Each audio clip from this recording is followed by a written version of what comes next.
জিলহজ মাসের প্রথম দশকে আমরা কি কি আমল করতে পারি, এর কতটুকু গুরুত্ব, এগুলো আমাদের জেনে নেওয়া দরকার কি দরকার নয়? অবশ্যই দরকার।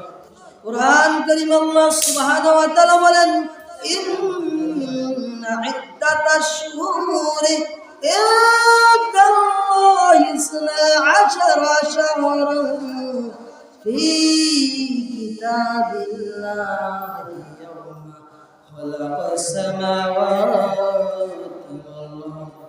আল্লাহ সুবহানাহু ওয়া তাআলা বলেন, যেই দিন আসমান জমিন আল্লাহ সুবহানাহু ওয়া তাআলা সৃষ্টি করেছেন, সেই দিন থেকে আল্লাহ সুবহানাহু ওয়া তাআলার নিকট আরবি মাস হলো 12টি।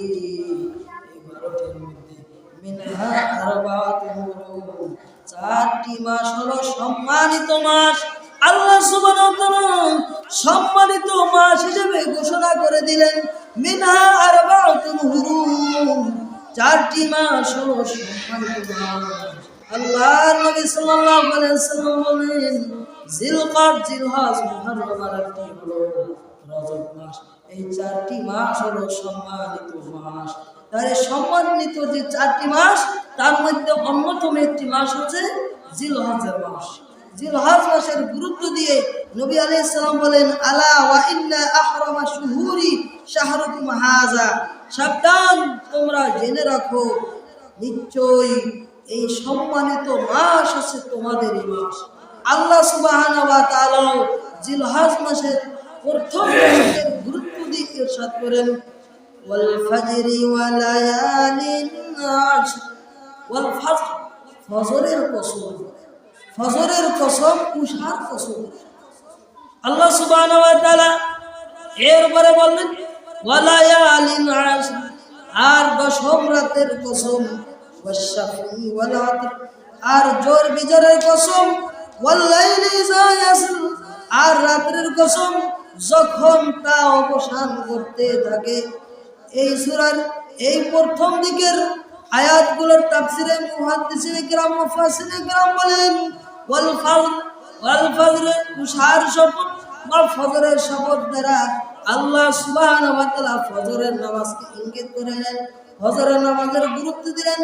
এরপর আল্লাহ সুবহানাহু ওয়া তাআলা বললেন, ওয়া লায়ালিন আশর, আর 10টি রাতের কসম। এখানে 10টি রাতের কসম, এর দ্বারা উদ্দেশ্য কি?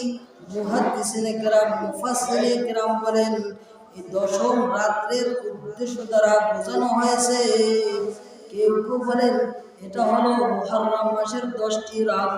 আবার কোন কোন মুফাসসিরিনে কিরাম বলেন এই 10টি রাতের উদ্দেশ্য হচ্ছে রমাদানুল মুবারকের শেষ দশক। আবার কোন কোন মুফাসসিরিনে কিরাম বলেন এই 10টি রাতের দ্বারা উদ্দেশ্য হচ্ছে এই জিলহজ মাসের প্রথম দশক উদ্দেশ্য।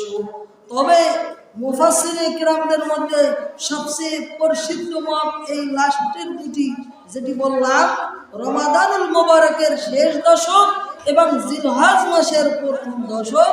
এই দশকের গুরুত্ব আল্লাহ সুবহানাহু ওয়া তাআলা এই আয়াত দ্বারা বুঝিয়েছেন। এরপর আল্লাহ সুবহানাহু ওয়া তাআলা বললেন, ওয়াশ-শাফঈ ওয়াল ওয়াতর, আর জোর এবং বিজোরের কসম। এখানে জোর এবং বিজোরের কসম সম্পর্কে মুফাসসিরিনে কিরাম অনেক ব্যাখ্যা করেছেন। তার মধ্যে একটা ব্যাখ্যা হচ্ছে আল্লাহ সুবহানাহু ওয়া তাআলা গোটা বিশ্বের মধ্যে যা কিছু সৃষ্টি করেছেন সব কিছু জোড়ায় জোড়ায় সৃষ্টি করেছেন, সুবহানাল্লাহ। আর তিনি হলেন বেজোর, একমাত্র আল্লাহ সুবহানাহু ওয়া তাআলাই বেজোর, ঠিক কিনা? বেজোর দ্বারা উদ্দেশ্য, আরো মুফাসসিরিনে কিরাম বলেন রমাদানুল মুবারকের শেষ দশকের বেজোর রাত উদ্দেশ্য। আবার কেউ কেউ বলছেন বেজোর রাত উদ্দেশ্য হচ্ছে আল্লাহ সুবহানাহু ওয়া তাআলা যেহেতু এক, সেই জন্য এটা হচ্ছে বেজোর। হাদিসের বর্ণনা এসেছে, জাবের রাদিয়াল্লাহু তাআলা আনহু, নবী সাল্লাল্লাহু আলাইহি ওয়াসাল্লাম বলেন, ইন্নাল আশরা আশরুল আযহা। এখানে আশর দ্বারা বোঝানো হয়েছে ইয়াউমুন নহর, তথা কুরবানির দিন, এর উদ্দেশ্য বোঝানো হয়েছে। এরপরে হাদিসের বর্ণনায় পরবর্তী অংশে বলা হয়েছে ওয়াল ওয়াতরা ইয়াউম আরাফা, আর বেজর দ্বারা উদ্দেশ্য করা হচ্ছে ইয়াউম আরাফা, আরাফার দিবসের উদ্দেশ্য। ওয়ায়াউমুন নাহার, আর কুরবানির দিবসের উদ্দেশ্য হচ্ছে আশফাউ তথা জোর, এর উদ্দেশ্য করা হয়েছে। অন্য হাদিসের বর্ণনায় রয়েছে আবু হুরায়রা রাদিয়াল্লাহু তাআলা বলেন, ইন্না লিল্লাহি 99 ইসমান, নিশ্চয় আল্লাহ সুবহানাহু ওয়া তাআলার 99টি নাম রয়েছে।